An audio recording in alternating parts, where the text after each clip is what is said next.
Hello and welcome to another fun-filled edition of Adam's Music Box as I reach around to get the microphone in front of me so that we can all hear what we're talking about. And today we're wishing a very happy birthday to the one and only John Lodge.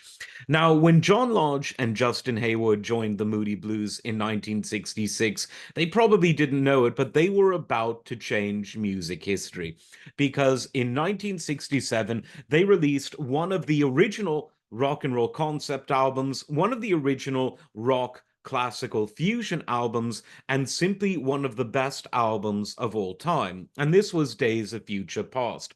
And this set the Moody Blues on course to be one of the most important and successful and enthralling bands of all time. And while no one can take away that the success the Moody Blues have had delighting audiences live and selling millions of wonderful records, but I think that in all of that, people forget just how revolutionary the Moody Blues were.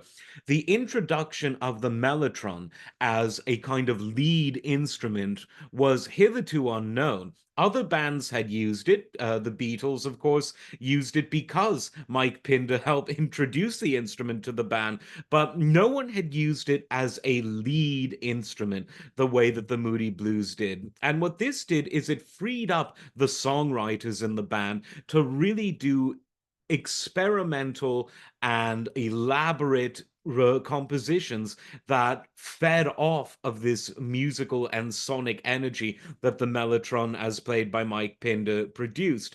And this is where John Lodge and Justin Hayward, as two of the most notable songwriters for the band, really began to shine. Of course, Mike Pinder was also a great writer, as was Ray Thomas, but it was really the addition of Hayward and Lodge to this mix in 66 that created the Moody Blues sound that we all know and love.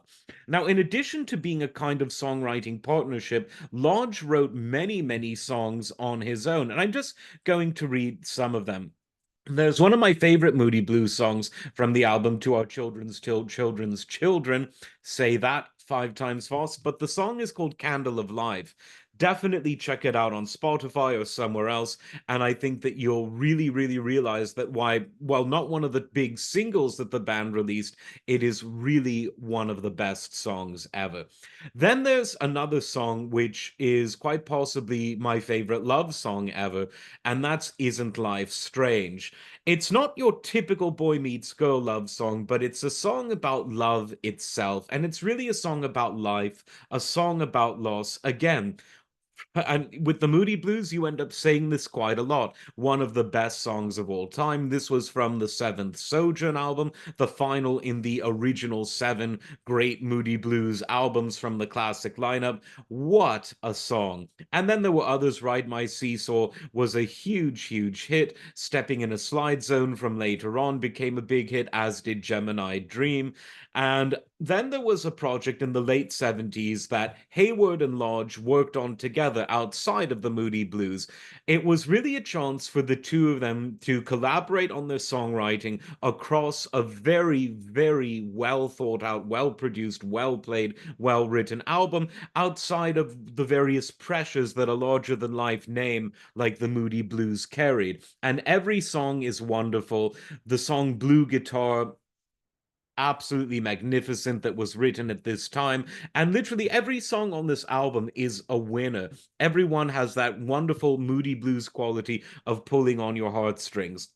And I would just defy anyone out there to find me a band that sounds like the Moody Blues at all. And even if they did they really pull it off? And I would say no.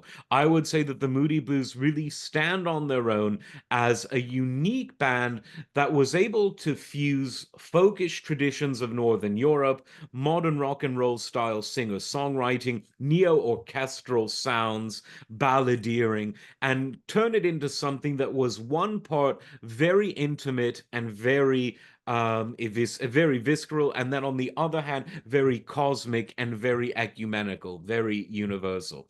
John Lodge was also a great singer with a lot of range. It was him who hit the high notes on all of those songs. So when you hear the highs, can't do it. That's John Lodge, but he also, of course, could do the very mellow and very sort of tenor style singing. Just altogether a wonderful musician who was just as happy and just as at home writing songs by himself as he was collaborating with Hayward, or for that matter with Thomas and Pinder, the other songwriters of the Moody Blues. So a wonderful happy birthday to John Lodge. Long may your musical legacy continue, and maybe we just haven't heard the last of him yet. Check out Blue Jays if you haven't. It wasn't as big a seller as the Moody Blues albums because it didn't have the Moody Blues label, but it's definitely within the spirit of the Moody Blues because two of the Moodies are really doing their best on this album. Like, subscribe. We will see you next time. Take care.